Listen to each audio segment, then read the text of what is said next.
तमाम नाज़रीन को दिल की गहराइयों से खुशामदीद। आज फिर एक सच्ची कहानी लेकर आपकी खिदमत में हाजिर हुई हूँ, आशिक जिन।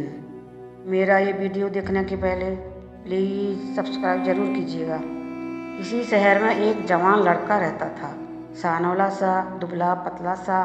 वो अकेला एक झुपड़ी में रहता था। उसने अपना नाम नदीम रखा था। महल्ले वाले सब उससे प्यार करते थे। किसी को किसी चीज़ की ज़रूरत हो तो उसी के हाथ से बाज़ार से मंगाते थे, क्योंकि वो हर चीज़ जल्दी, सस्ता और अच्छी चीज़ें लेकर आता था। उसको कोई चीज़ खाने को देते थे वो नहीं खाता था, या रुपया पैसा देते तो नहीं लेता। वहाँ पर एक घर में एक माँ बेटी दोनों रहती थी। लड़की का बाप का इंतकाल हो गया था। खास करके उन्हीं के घर उस लड़के का जाना आना ज़्यादा था। उनको किसी चीज़ की ज़रूरत होती तो फ़ौरन ला देता था। खास करके उन दोनों माँ बेटी पर वो ज़्यादा मेहरबान था। लड़की अभी कॉलेज में पढ़ रही थी। वो जब कॉलेज जाती तो वो दूर से उसका निगरानी करता, उसके ज़रूरत की हर चीज़ ला कर देता, मगर पैसा लेने से इनकार कर देता। वो जहाँ जाती वो साई की तरह उसके साथ रहता, क्योंकि जवान लड़की थी। वो हर वक्त उसकी हिफाजत करता। जब वो कॉलेज जाती तो वो भी उसके साथ चलता। एक दिन लड़की गुस्से से बोली, क्यों तुम हमेशा साई की तरह मेरे साथ रहते हो? मुझे अच्छा नहीं लगता। उस दिन से वो उसके साथ तो नहीं जाता, मगर दूर से उसकी निगरानी ज़रूर करता। एक दफ़ा का जिक्र है, लड़की कॉलेज जा रही थी।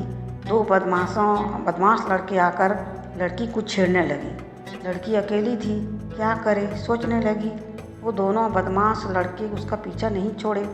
अब वो डर गई थी, सोचने लगी अब मैं इन दोनों बदमाशों से बच नहीं पाऊंगी। इतने में वो दुबला पतला लड़का जो दूर से सब देख रहा था उन दोनों बदमाशों के पास आया और बोला, तुम्हारे घर में माँ बेटी नहीं है क्या? अकेली लड़की देखकर छेड़ने लग गए। वो दोनों बदमाश बोले, अबे दूर हट, ये हमारी शिकार है। तू कौन है? तू उसका क्या भाई लगता है? वो दोनों सोचे, हम तो कभी ही कल जवान और ये दुबला पतला सा लड़का, हमारा एक हाथ भी उसके लिए काफ़ी है। उसको अपने जान पर रहम नहीं आया, आ गया हमसे पंगा लेने। वो दोनों वो दुबले पतले लड़के पर हमला किए। ये दुबला लड़का वो दोनों को ऐसा धुलाई किया। वो दोनों ताज्जुब हुए कि हम दो, फिर हम हिट्टे कट्टे जवान और ये दुबला पतला सा लड़का, कहाँ से इसमें इतना ताकत आ गया? हम दोनों को मार मार कर कचूबर निकाल दिया।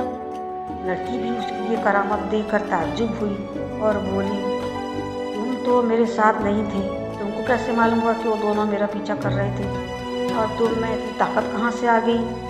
तुम वो दोनों बदमाशों को मार भगाया। दूसरा सा लड़का कुछ नहीं बोला और उसे कॉलेज तक छोड़ाया। और एक दिन की बात है, लड़की की सहेली की बहन की शादी थी। उसने माँ से इजाज़त लेकर शादी में गई। वो दुबला सा लड़का उसके लिए कीमती कपड़े और वहाँ जाने के लिए कीमती तोहफे ला कर दिए, और वो अपनी सहेली की बहन की शादी में खुशी खुशी गई। माँ बोली कि बेटी, दुल्हन रुखसत होते ही जल्द घर लौट आना, वहाँ देर तक नहीं रुकना। रात बहुत हो गई, अभी तक बेटी घर नहीं आई थी। माँ को फिक्र हुआ। नदीम को माँ पर भरोसा था। माँ ने नदीम को बुलाकर कहा, बेटा, शबनम अभी तक नहीं आई, रात काफ़ी हो गई है, तुम जरा जाकर उसे ले आओ। उसने कहा, जी चाची जान, अभी जाता हूँ। नदीम ने वहाँ पहुँचा और शबनम को जाकर बोला, आपकी अम्मी बहुत परेशान हैं, आप अभी तक घर नहीं लौटी, इसलिए उन्होंने तुमको लेने के लिए मुझे भेजा है। शबनम ने कहा, इतनी रात को गाड़ी कहाँ मिलेगी, कैसे जाएंगे? उसने कहा, ये देखो, मैं तुम्हारे लिए नई कार लाया हूँ, इसमें बैठो। शबनम ने कार देखा तो ताज्जुब से कहा, किसका कार मांग कर ले आए हो? उसने कहा, मांग कर क्यों लाऊंगा, समझ लो ये कार आपका ही है। शबनम ने कहा, क्यों मजाक कर रहे हो?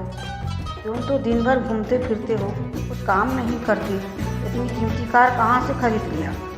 नदीम ने कहा, अरे ये तो एक मामूली कार है, आप कहो तो मैं दुनिया की कीमती से कीमती चीज़ आपके सामने रख दूँ, फरमाइश करके तो देखो।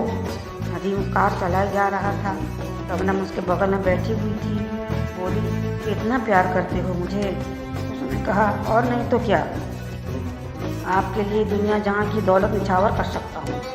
शबनम बोली कि ऐसा चीज़ लाओ जो अभी इसका मौसम नहीं, अभी तो आम का मौसम नहीं है, तो मुझे एक पका हुआ आम मेरे हाथ में रख दो।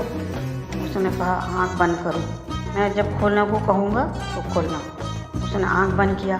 फिर 1 मिनट के बाद उसने कहा हाँ अब आँख खोलो। क्या देखती है, एक बड़ा सा आम उसकी हथेली में रख दिया। उसने दिल में सोचा कि नई कार, अभी भी मौसम का आम, जरूर ये जिन है। वो बहुत डरी हुई थी।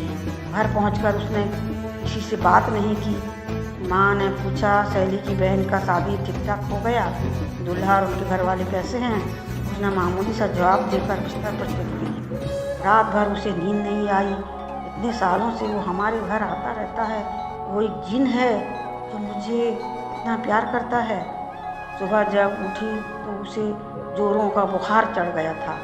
माँ ने नदीम को बुलाया और बोली देखो तो बेटा, कल रात को ठीक ठाक घर आई, अब उसे इतनी जोरों का बुखार चढ़ गया है, जाकर डॉक्टर को बुला लाओ। उसने फ़ौरन जाकर डॉक्टर को बुला लाया।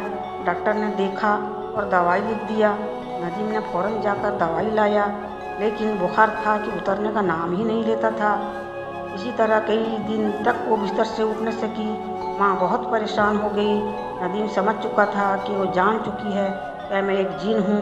वो अब उसके घर कम आता था, क्योंकि वो नदीम को देखकर और भी डर जाती थी। माँ ने देखा कि बेटी की सेहत में कोई सुधार नहीं आ रहा है। उसने डॉक्टर से सलाह लिया। डॉक्टर बोला कि इसका शादी करा दो, ये ठीक हो जाएगी। जल्दी जल्दी उसके लिए रिश्ता ढूंढा गया।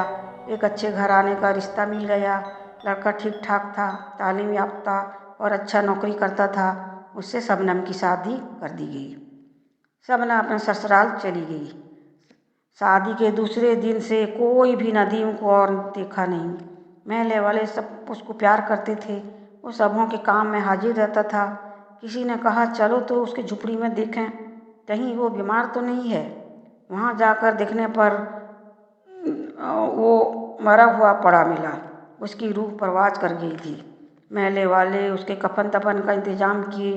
लाश को लाने जब उसके झुपड़ी में गए तो वहाँ उसकी लाश नहीं थी।